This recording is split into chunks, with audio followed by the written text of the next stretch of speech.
So you want a prediction? I predict at the end of this year, everything will... I just never been that guy, bro. I've never been the predictions guy. I've never been the New Year's resolution. I just never... I tried the whole New Year's resolution, but I always ended up feeling like every year I say the same thing. And my ADD, it just won't allow me to keep... It got old for me.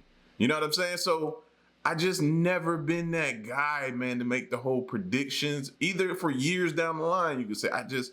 I've never been that person. Not knocking anybody who does. That's your thing. It's just not for me. You know what I mean? So, but this video here, this is the top 5 Nostradamus predictions that came true this year. So we're going to check it out, man. So if you're new, you already know what to do. You should have done it by now, man. What is you doing? Hit that subscribe button, join the family, and let's check this out. Nostradamus, the king of cryptic predictions, has been scaring us for the better part of 6 centuries. For good reason, too. Has been scaring us for the better part of how long? Yo, that was the perfect way to phrase that type of stuff, man. Because that's what it do. It scares you. Cryptic predictions has been scaring us for the better part of 6 centuries. For good reason, too, because the guy keeps getting stuff right on the money. Was the guy actually tapped into the arcane, or did he just throw a bunch of guesses at the wall and get lucky? Let's find out. I'm your host, Taylor Templeton, and this is 5 Nostradamus predictions that came true. Let us know which one you find most eerie. Number 5, the Queen and the royal family. A golden thread running through the generations. That's how one of Queen Elizabeth II's many prime ministers described her reign. The longest in British history. One of the most concerningly accurate predictions our boy Michelle predicted was that in 2022, Queen Elizabeth would pass and her son would take her place. But whoa, he really predicted that? You might need to dig him up and investigate him, bro. Are you serious? He really predicted that? No way, no way.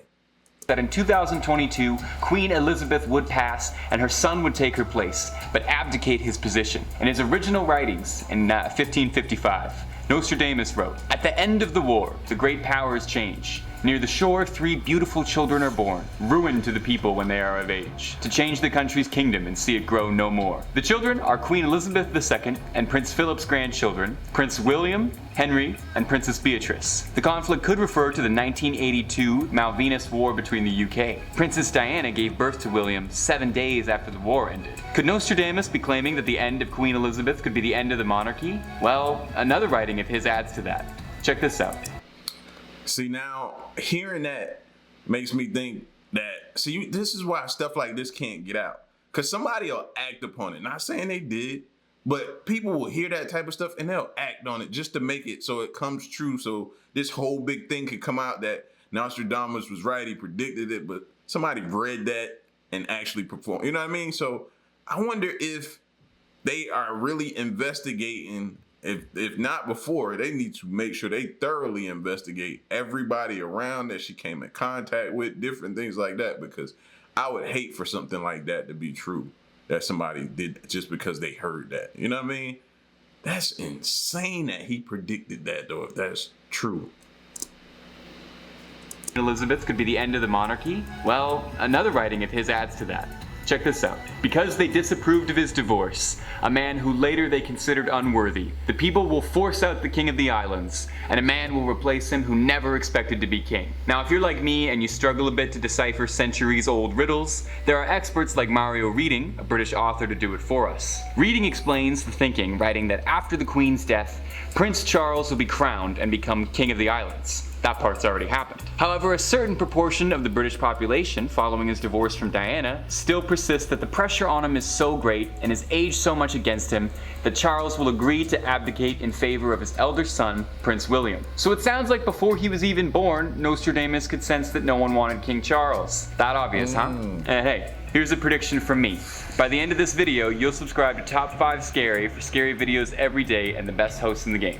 I got a strong feeling I'm right. Here's an ominous one for you. Humans, it says, are without doubt responsible for global warming and will pay an ever-increasing price. That includes more of what we've already seen this year: parched fields, forests on fire, and deadly heat. Like the sun, the head shall sear the shining sea. The Black Sea's living fish shall all but boil. When Rhodes and Genoa half-starved shall be, the local folk to cut them up shall toil. Well, thankfully, we're not quite at the point of literal boiling fish in the sea, but that's not to say we're not rapidly approaching that reality. It's easy to interpret, like the sun, the head shall sear the shining sea, as a warning for the increasing rise in temperatures we've seen across the globe this year. 2022 has already been a record-breaking year for climate change, and not in a way that's particularly good for anybody. July of 2022 was one of the hottest months globally, among the top 10 hottest in global history. But it's fine, I'm sure. We just need to walk to work a little bit more. Just think back about July. We were actually in Savannah. Oh my gosh, bro, how hot it was in Savannah. Like, we didn't want to go outside, and we were down there visiting my pops for his birthday, bro. I'm thinking back when he said July, that was right around my pop's birthday is July 30th. So we were down there, and fam, the sweltering heat was just unbearable. So I get it, bro. Now that he says it, you recall and think back, yeah. Use paper straws and we'll really get a handle on this thing. The death of coral reefs, eradication of natural habitats, and the worrisome decline in fish populations worldwide could all point to Nostradamus being right about this one, predicting boiling fish and the common folk starving. Not trying to scare you too much, but some experts predict that if we keep going at the rate we're at, the world's oceans could be totally empty of all fish by 2048. For my own sake, I sincerely hope Nostradamus is wrong about us in this one, because if I'm ever at a pub and I can't get a clam chowder or fish and chips, I just don't know that any of this will be worth it anymore. Number 3. Man, did this guy only ever predict depressing stuff? Could he not have just predicted just once that maybe it would be beautiful weather year round, right, the Leafs would have a good season, and the McRib would come back? No, sadly it was mostly doom prophecies. Check this one out. No abbots, monks, no novices to learn. Honey shall cost far more than candle wax. So high the price of wheat that man is stirred, his fellow man to eat in despair. International political instability, the pandemic, and Brexit have all contributed pretty nefariously to inflation. And let me tell you, as a guy who struggles to balance his checkbook, it has been a nightmare finding cheap honey. I'm serious, go on Amazon right now. Google raw honey and candle wax. Of all the things for a sage to be completely accurate on, I wasn't expecting it to be the economics of honey and wax, but hey, it's real. This is a personal issue I'm gonna have to set aside for now. But one has to wonder too with the phrase, his fellow man to eat in despair. Did Nostradamus have some insight into the popularity of the Eat the Rich movement? Well, that's always been a popular thing to spray paint over a bank wall or write on a poster board to take to a protest. After the pandemic, that sentiment has been more pronounced than ever in recent years, with large swaths of the population rightfully being upset about wage and income disparity that exists. It's hard enough for the common man to make a living out there, let alone being able to afford good, reliable honey. And if you know a supplier for that, drop a link please. My DMs are always open to talk honey. Number 2. If you asked me 5 years ago to predict what the future of this, if he predicted this, oh yeah. We need to go find him, dig him up, bro. This whole crypto situation, and you cannot guess how many people have asked me about crypto, bro. And I always said I don't know much about it. I've studied the stock market, not crypto. So I never went into that world because I'm the type of person that if I don't know enough, but I'm not jumping in. So I was studying here.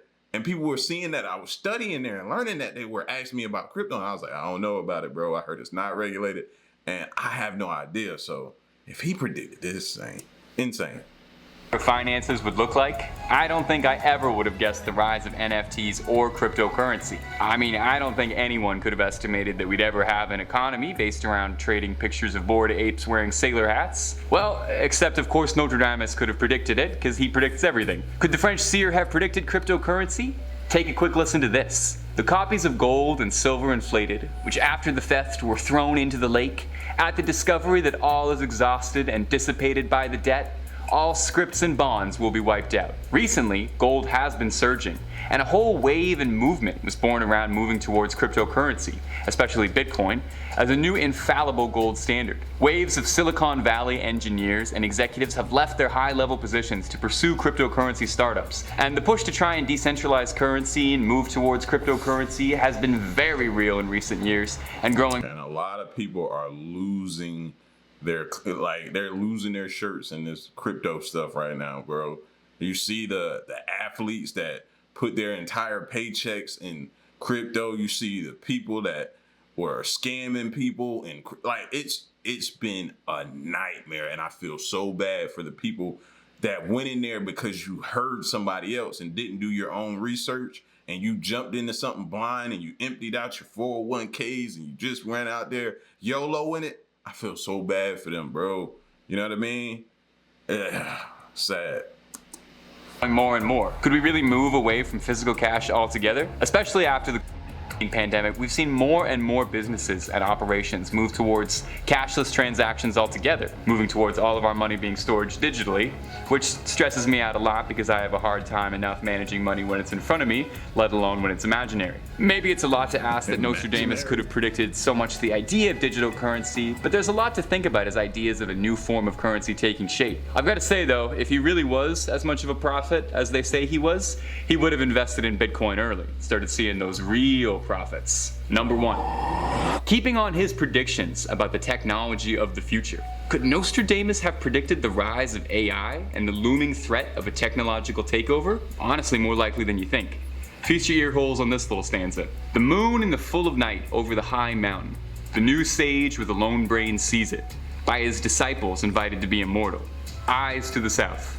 Hands in bosoms, bodies in the fire. Now, this does sound a little bit like something a wizard in a cave might whisper you over a crystal ball before sending you on a journey, but bear with it. Some experts firmly believe that this could be an allusion to the rise of the digital era. The new sage with a lone brain sees it by his disciples invited to be immortal. I don't want to stroke his ego too much by referring to them as sages, but Mark Zuckerberg has made it incredibly clear that he believes the future of the world and humanity as a whole is going to be virtual in his quest to create the metaverse, creating a world where literally the body will be left behind. Bodies in the fire, invited to be immortal. Do you think we could get to an era where we start living like we're in the Matrix, uploading our consciousness to a digital realm? What was once pure fantasy is encroaching on our reality closer and closer with each passing day. Listen, man, the Matrix tried to warn us. Morpheus told us in the Matrix. Matter of fact, I was trying to watch some of that last night, but my kids is like, Dad, what is this?